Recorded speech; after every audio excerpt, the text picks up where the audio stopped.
Um pouco tempo antes de falecer, sobre a necessidade, né, da nossa sociedade de uma morfogênese social. Né? Nós estamos agora discutindo de forma acadêmica e aos poucos levando para a população, a sociedade em rede, né, os arranjos educativos locais. Então a gente está percebendo aí a possibilidade real de uma mudança estrutural na sociedade, aonde que a partir da intervenção, o micro ele pode intervir no macro. Né?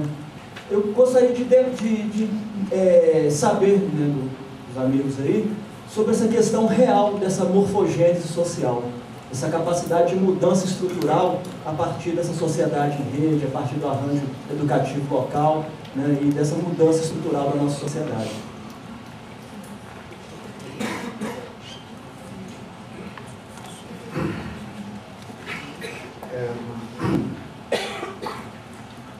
A mudança não será meramente educacional, mas cultural, já percebemos, não é?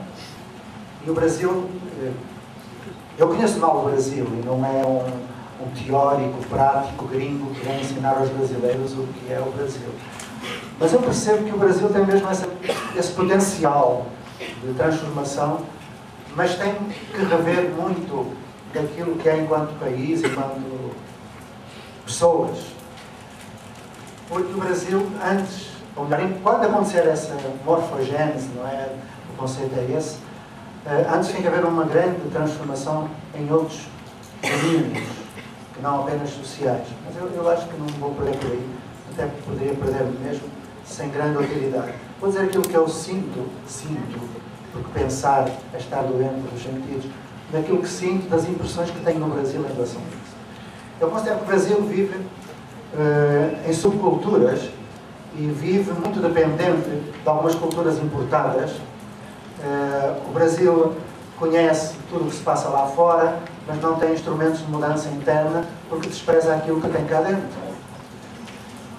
Eu vou dar um exemplo breve e recente, que aliás me levou a escrever um texto repentino. Eu fui a Caetité. Já agora queria saber quantos educadores ou professores estão aqui dentro. Importam-se levantar o braço só para eu saber? Ok. Está um lugar mal frequentado. Podem baixar. Estou brincando. Eu falo ainda no grupo, mas olha o tanto de gente. Tudo professor? Está perigoso. Eu fui a Caetité e agora eu vou perguntar por que fui a Caetité. Eu vou responder. Eu gostaria que me respondessem o que eu fui fazer a Caetité. Quando perguntei se havia professores, eu faço muito um exercício marvado de perguntar aos professores brasileiros ou aos brasileiros o que é Caetité e porque é que eu fui lá. Foi o lugar onde nasceu e viveu Anísio Teixeira. Ouviram falar? A Fralha Peixoto, Lourenço Filho, a Cecília Meirelles, José Agostinho da Silva, Eurípides Bassanufo, Tomás Novelino, Cláudio de Oliveira Lima. Ouviram falar? Então, meus amigos, comecemos por perceber isto. O Brasil tem essa oportunidade, mas antes tem que se rever naquilo que é seu e não importar modismos ou algo que não tem nada a ver consigo. Se isso acontecer e começarem a responder àquilo que o Paulo Freire, já ouviram falar? Paulo Freire? O Paulo Freire, um dia, num livrinho maravilhoso, que eu já li muitas vezes, porque os portugueses levam tempo a compreender as coisas, muito denso o Paulo Freire, para brasileiro, quanto mais para português. Então, chama-se Pedagogia da Esperança. Foi um livro póstumo, o último que ele publicou em vida. E nesse livrinho, isto fica como resposta, que não é resposta, nesse livrinho o Paulo Freire diz o seguinte, já disse isto várias vezes, mas quando vai para a velha repete-se.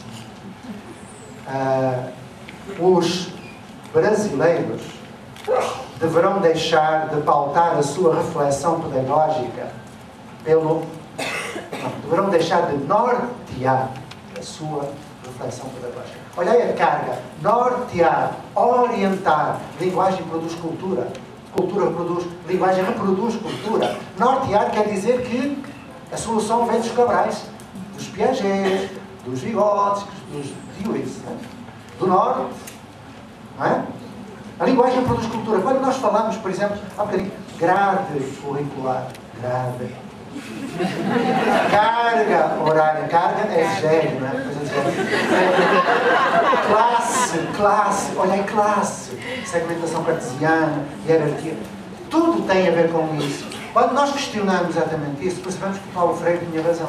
Ele dizia, será necessário deixar de nortear e passar a sublinhar. Eu fiquei surpreendido quando eu escrevi esta palavra num texto que eu fiz, escrevi no computador, e o autocorretor é brasileiro.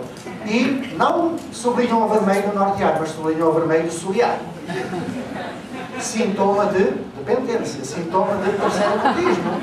Então, é aqui que é preciso tocar. E começar a perceber que esta pátria, que é a minha pátria de adoção, tem heróis que não são aqueles que parecem ser.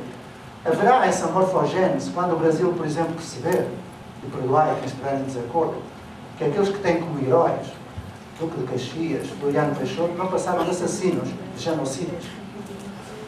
E passaram a questionar tudo isto. E eleger como heróis, por exemplo, António Conselheiro, de Canudos. Zumbi dos Palmares, apesar de ter tido escravos para o servir. Ninguém é perfeito. Passaram a perceber que é um Teófilo Otoni, e por aí vai. E constituir cultura é realmente dar atenção e cultivar aquilo que deve ser cultuado. E escapar ao neocolonialismo que nos turba os sentidos e nos impede o movimento. Quando isso acontecer, essas palavras são proféticas. Só falei aqui.